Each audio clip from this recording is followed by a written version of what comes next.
Andrew, a big change is coming for asylum seekers who cross the border in one Texas town.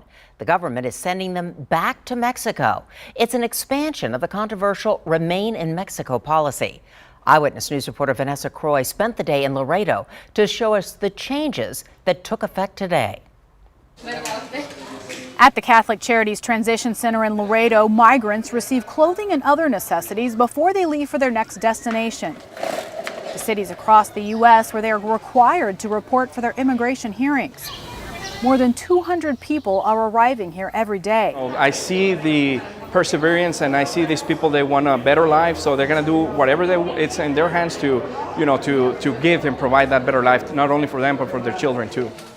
But the amount of people coming here could soon change. Thank you so much for being here. Laredo city leaders, along with Mexican officials, announced a plan today called the Migrant Protection Protocol, better known as the Remain in Mexico policy. There's a lot of cooperation. There's a willingness on Mexico's side to help.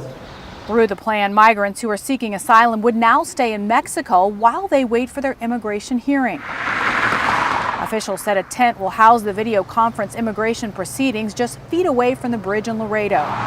The program started today with 10 asylum seekers, but city leaders are asking the feds for an alternative location for the tent structure. When you have some sort of a military-like facility, personally I think it deters people from coming to our city, and we depend so heavily on the Mexican shopper and obviously Mexican commerce.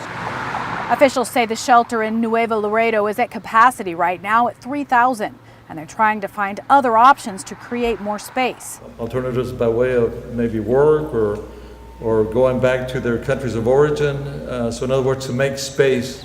And until all the details are worked out, asylum-seeking migrants coming through Laredo will transition to their next destination from centers like Catholic Charities. They're fleeing violence, they're fleeing poverty from their country of origins. Reporting on the U.S.-Mexico border, Vanessa Croy, KENS 5 Eyewitness News.